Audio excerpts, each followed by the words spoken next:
大家好，今天是2024年的一生法会，这也是我们第20届的一生法会。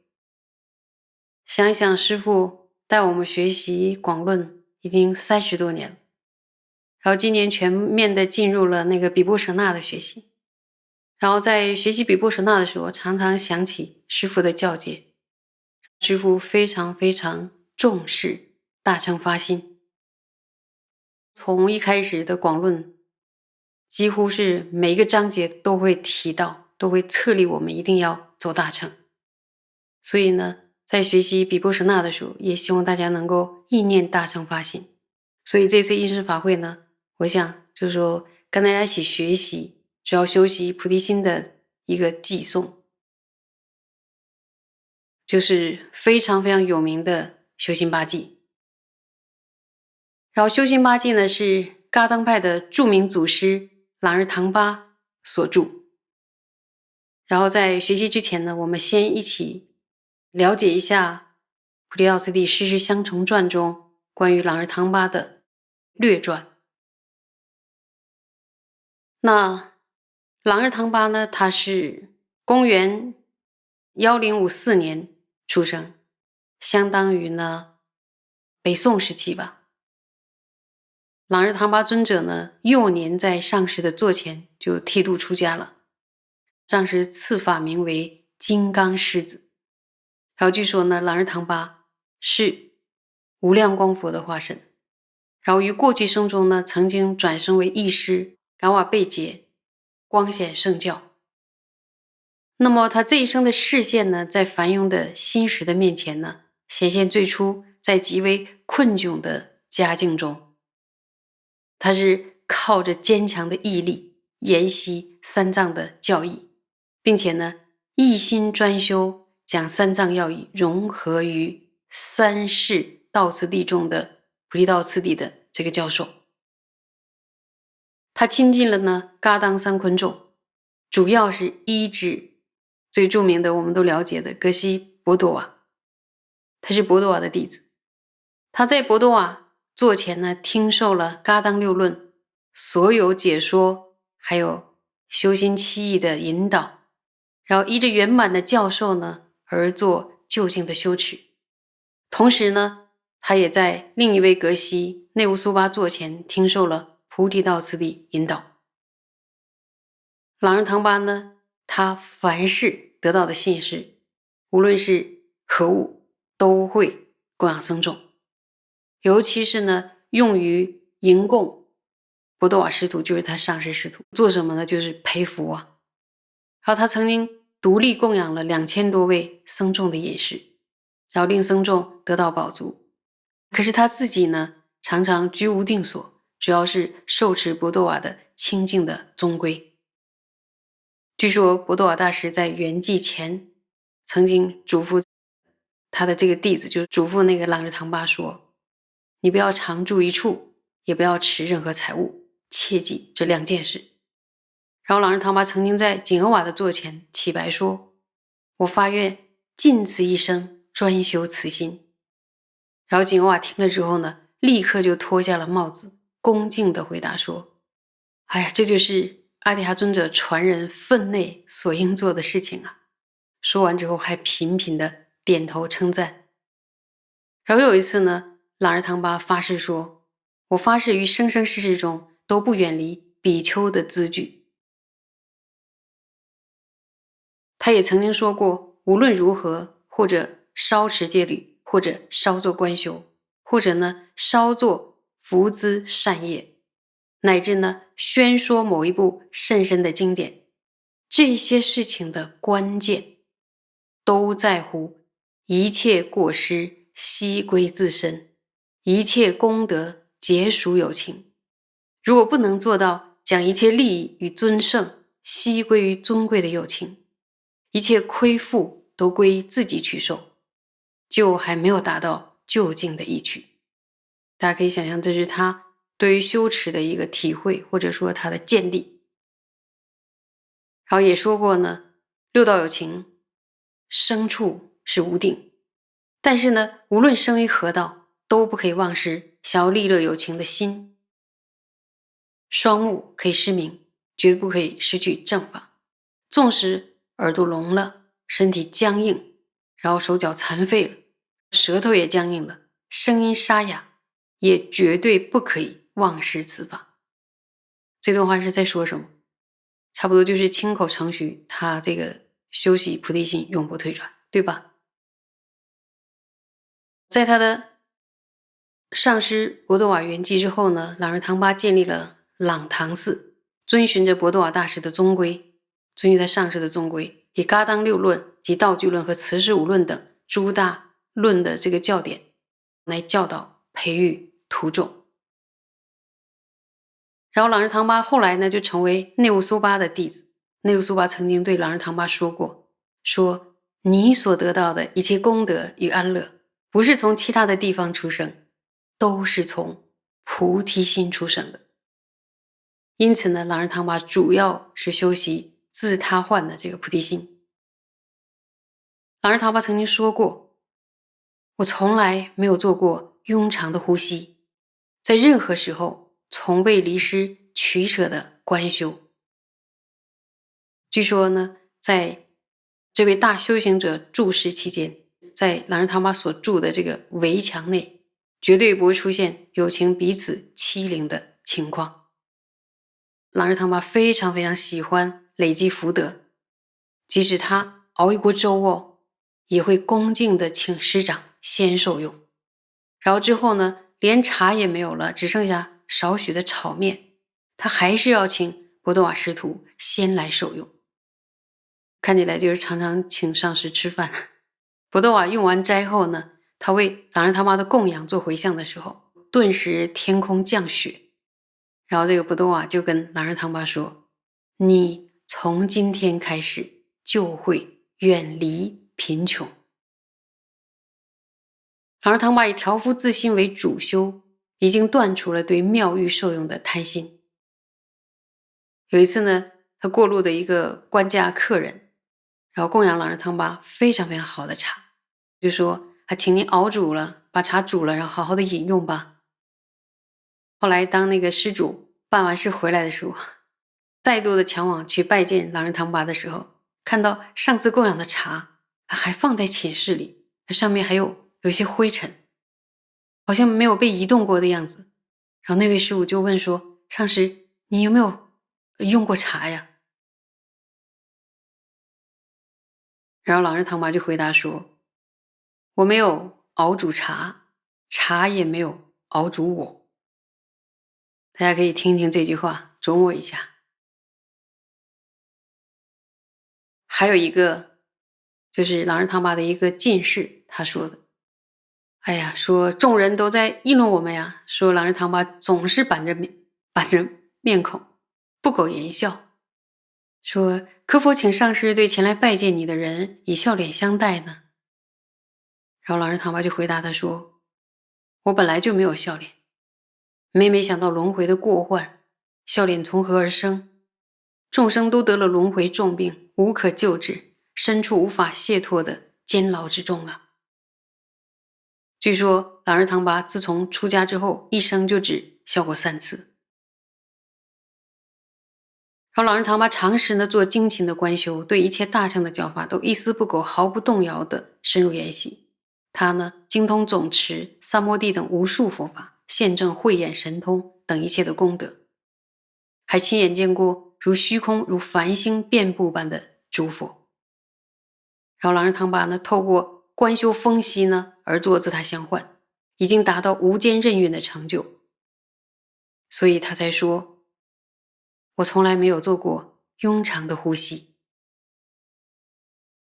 这里边还有一个故事，就是呢有一次朗日唐巴他正在讲授教法，就是正在讲法的时候，突然一个女的，就是一个妇人，抱着一个刚出生不久的婴儿，结果闯进了法堂，然后直接就对朗日唐巴说，这是你的小孩，我不抚养。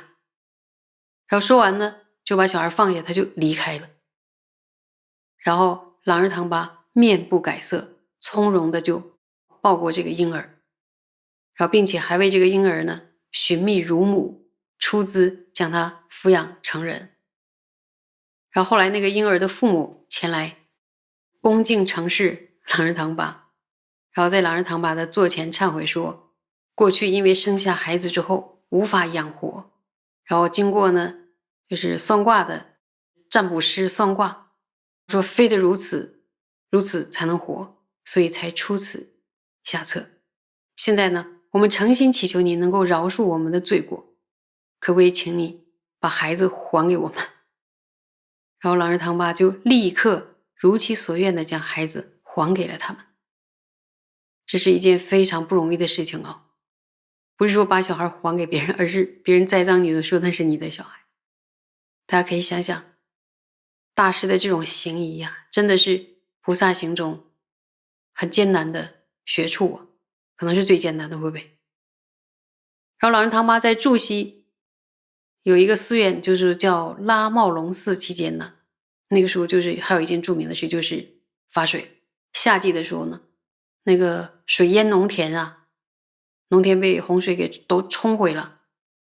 这个时候呢，农民就是农田的主人就很慌张，就来请求朗日唐巴说：“你可不可以驱退洪水？”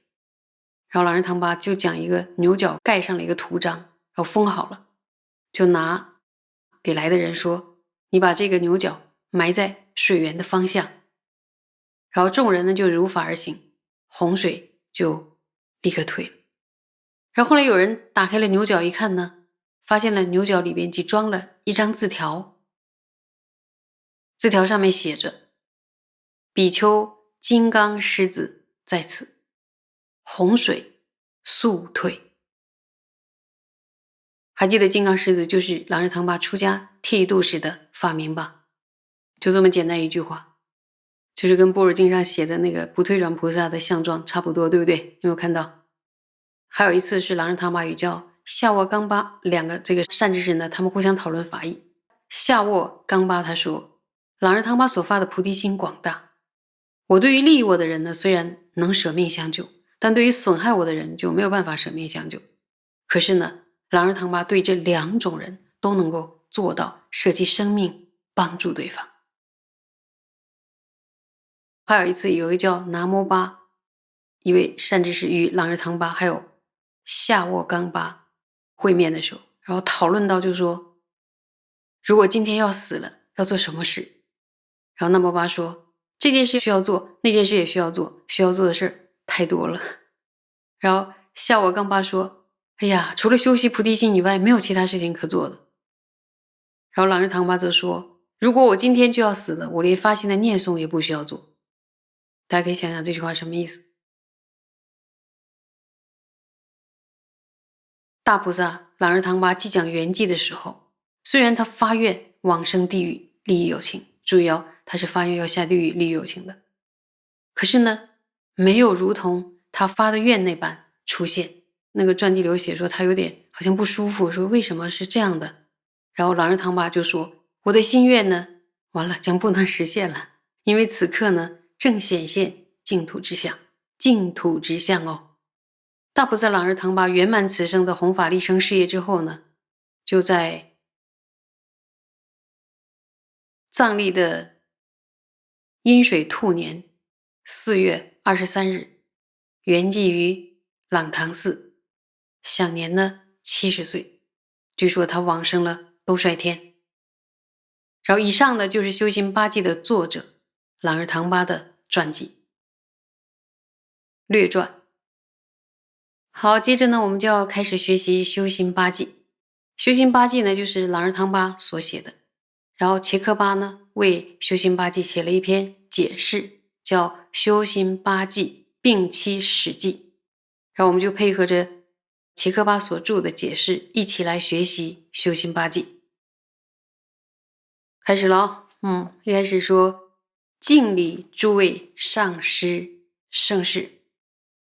格西切克巴说，我对于噶当派诸师的信心呢，一开始是因为从阿舍离贾兴瓦从他那儿呢听到了这八记，然后之后呢又在龙雪格贡瓦他那个地方打扫整洁之后串修了几次祭文，不过呢并没有在相续中升起。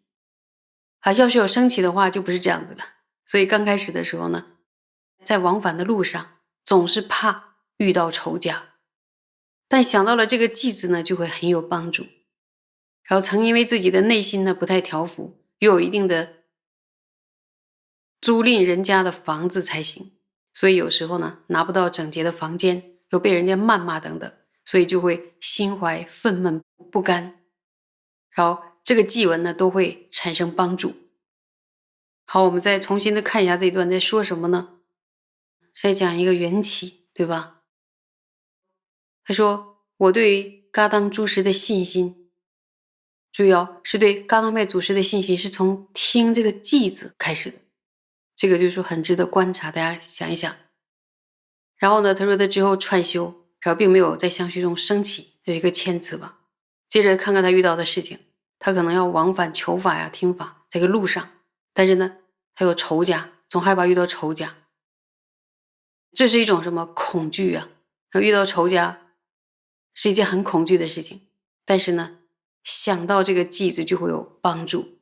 仇家就是怨憎会啊，那你说修心八志是修心菩提心的，那我们这一生也有很多看不惯的人，或者对我们看不惯的人。当我们内心害怕遇到看不惯我们的人，因为他或者骂，或者用什么方式会伤害我们，然后这个时候呢，修心八戒会有作用吗？你看祖师说有所帮助，就会有帮助，没有那么怕，或者恐惧消失了。然后呢，他还说，比如说租房子有这种事情，就是一个大菩萨修习菩提心，他修的说租房子，租房子呢要付钱了之后呢，拿不到整洁的房间，你说很气吧？还要被人家骂，然后心里就会不太舒服，会有点不高兴。这个时候呢，去串修这个修心八偈都会产生帮助。所以这个修心八偈呢，是能帮助我们在现实生活中遇到的困境，就是你心里感到害怕，或者感到痛苦，或者感到不甘生气的时候，拿来调伏内心的。有没有发现，它是一把利剑，来降服内心的痛苦。那么这个偈文是什么呢？就是这个修心八偈。好，我们就开始第一偈。我于一切诸有情，视之尤胜如意宝，念彼能成最胜利，故学常怀真爱心。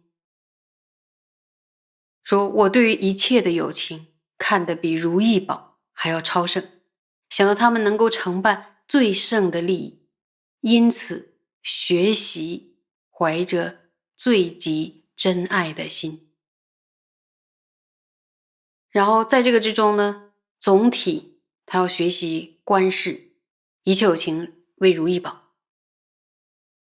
那有情如意宝有共同点吗？有两个共同点。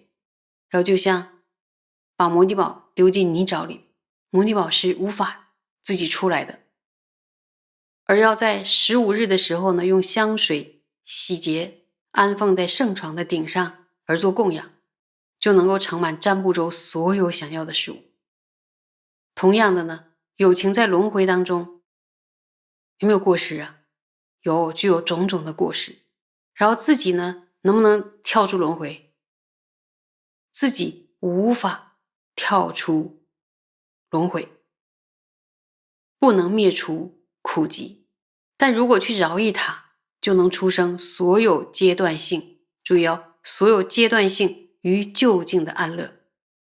即便是阶段性的安乐呢，如果没有有情的话，即使百般的去寻求，最终呢还是会自行破灭。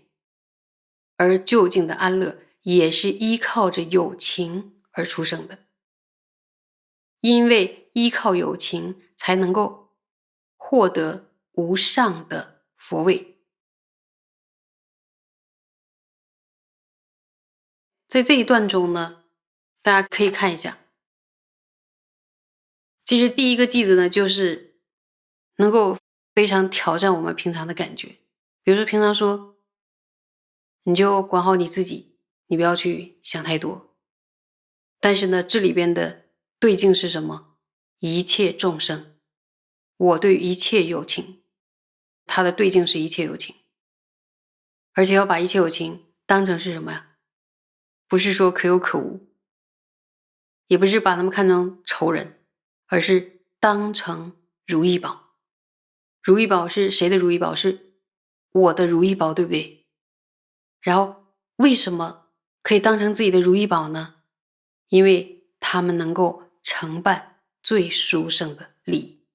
最殊胜的利益是什么意思？就是暂时的目标和最究竟的目标都是要靠一切有情才能承办我心中的那个最究竟的目标。这一点呢是蛮挑战我们平常的想法的。我们会觉得有一些事情，我自己就能承办。但是这里边把一切有情放在一个非常非常重要的位置，而且我们的阶段性的和就近的目标都要依靠一切有情承办。所以注意，出现了一切有情如意宝。